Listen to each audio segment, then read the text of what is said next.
Orchids. You love them. I love them. But did you know they once almost caused a mass hysteria? And they're old. Like, super old. We're talking father time old. You know? I think it's time we talked about the history of orchids. Oh, I like to cover fun and bizarre facts about plants, herbs, and animals. And I sometimes do a few little fun orchid videos about the ones I'm growing in my home, and occasionally also give you a recipe or two. So, if any of these things strike your fancy, go ahead and hit that subscribe button and click that bell. And now, the history of orchids! Now, just how far back do orchids go? We're going to start with an extinct species of bee, Poplobia dominicana. A study in the scientific journal Nature revealed that a bit of orchid pollen was found encased in a Miocene amber, Jurassic Park style, and was dated about 15 to 20 million years old. But that's not all. Hold on to your butts. Genetic sequencing indicates that orchids go back to the late Cretaceous period, about 76 to 84 million years ago. And according to Mark W. Chase, the former director of the Jordell Lab at Kew Gardens and author of the Book of Orchids, there is a biogeographical and phylogenetic evidence that shows orchids could go back as much as 100 to 120 million years ago. Orchids are all under the family Orchidaceae, but there are varying accounts as exactly how many species there currently are. But most current sources put it anywhere from 25 to 30,000 different species of orchids. And that's just the species. It's now believed that there could be as many as 300,000 individual varietals of orchids. Can I get a whoa? Whoa! Here's where things get just a little bit odd. Big thanks to Greek philosopher Theophrastus, who gave us the biological name of orchids, which is orchis. And it literally means testicles. Now this is actually because some of the orchid root systems resemble testes. Or so they say. I can't make this stuff up. I can't. The term orchid was actually introduced in 1845 by John Lindley in the book School Botany and Vegetable Physiology, or The Rudiments of Botanical Science. Catchy title. Let's skip ahead to 2800 BC, where we find the first written evidence of orchids in an old Chinese medical text. Starting around 700 BC, there's even more extensive evidence of orchids in Chinese and Japanese art and literature. And this brings us to one of the world's most famous Chinese philosophers ever, Confucius. No! He is not just a construct of the fortune cookie companies! Confucius called orchids the king of fragrant plants. And because of his writings, the orchids acquired a revered status and became one of the four most revered plants in China. Now this quartet of plants is known as the Four Gentlemen or the Four Noble Ones.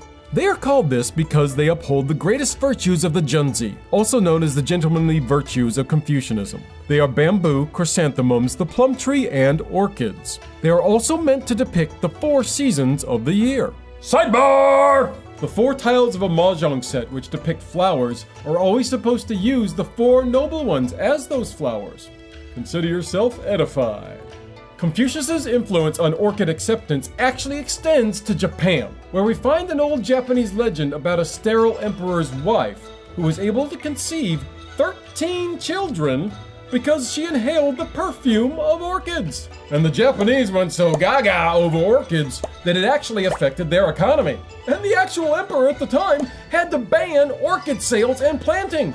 Anyone caught dealing the flowers was put to death. Japan actually still has some orchid selling restrictions to this day.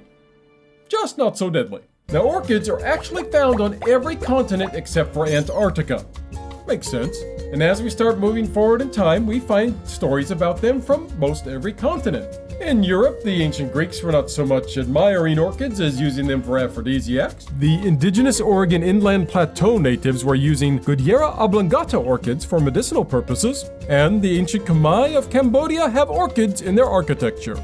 But the next really cool incident involving orchids involves the evil Spanish conquistador, Cortez, who upon entering Mexico in 1519 encounters the great Aztec Emperor Montezuma, who is drinking a certain drink called chocolato which is partially comprised of the pods of the vanilla orchid. What? The vanilla orchid? Yeah, the vanilla planifolio orchid is actually the primary source of where we get vanilla. Learn something new every day. To find out more about vanilla orchids, watch my History of Vanilla. Oddly, it's not until 1568 that orchids are even mentioned in English literature. And even then, it's not until the 1700s that orchids are imported with any regularity into Europe. And when they did, they didn't do very well. It wasn't until 1787 that a clamshell orchid is recorded as flowering under the care of botanists at Kew Gardens in London. And it wasn't until 1856 that the first official man-made hybrid was created. How about a little bit of Charles Darwin? Now, Darwin wrote volumes of research on orchids and pollination. But one he couldn't quite figure out was the Ingricum sesquipedale, which has an incredibly deep pollen chamber. Darwin wrote his friend and botanist Joseph Hooker, "Good heavens, what insect can suck it?" He figured that it must be pollinated by an insect with some kind of 13-inch proboscis in order to reach down into the deep pollen chamber. Turns out he was right, and in 1903 it was eventually discovered that an African hawk moth from Madagascar fit the bill. And now, prepare yourself for orchid mania. Orchid mania!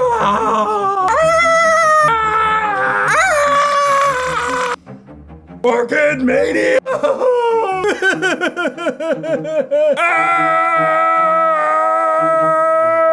Many people now refer to this era in history actually as the orchid delirium, but research shows that the Victorians actually called it orchid mania.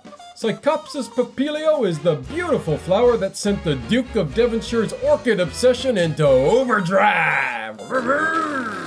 Once he saw it, the Duke became so obsessed that he built a greenhouse the size of an acre and burnt 300 tons of coal each winter to carry heat via 7 miles of pipes to maintain his orchid collection.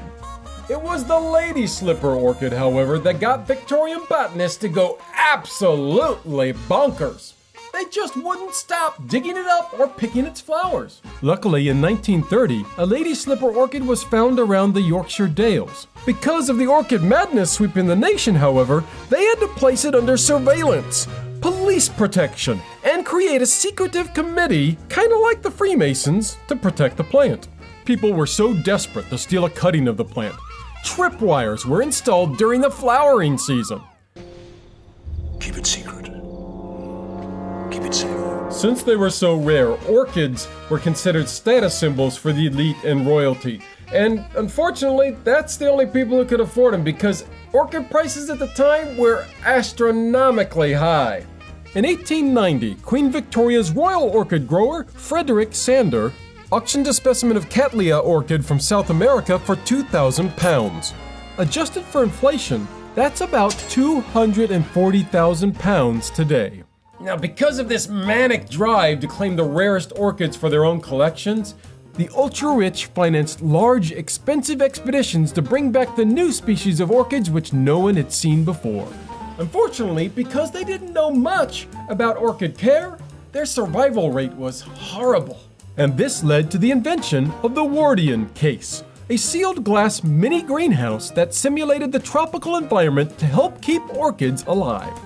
Now, Victorian orchid hunters went psychotic and went all across the globe trying to find these new orchid species. Now, these orchid hunters spread lots of misleading information, they'd lie their butts off, to throw other people off their path. The reason they did it is because the orchid hunters could actually win wealth and prizes for bringing back really good orchids. And Frederick Sander was one of the worst, sending out tons of people to bring orchids back. One of his hunters, Joseph Warsowicz, boasted that he plundered all of Quito and Cuenca of its orchids.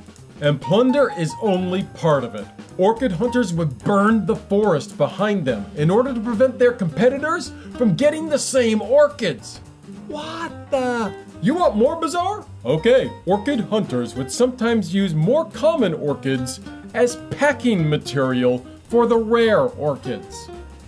That said, Sanders and some of the orchid hunters did do a few helpful things by saving some of the orchids for scientific research. And Sanders wrote the first official list of orchid hybrids. But it hardly makes up for the thousands and thousands of orchids that were killed, and the varietals and species that may have gone extinct because of the era of orchid delirium.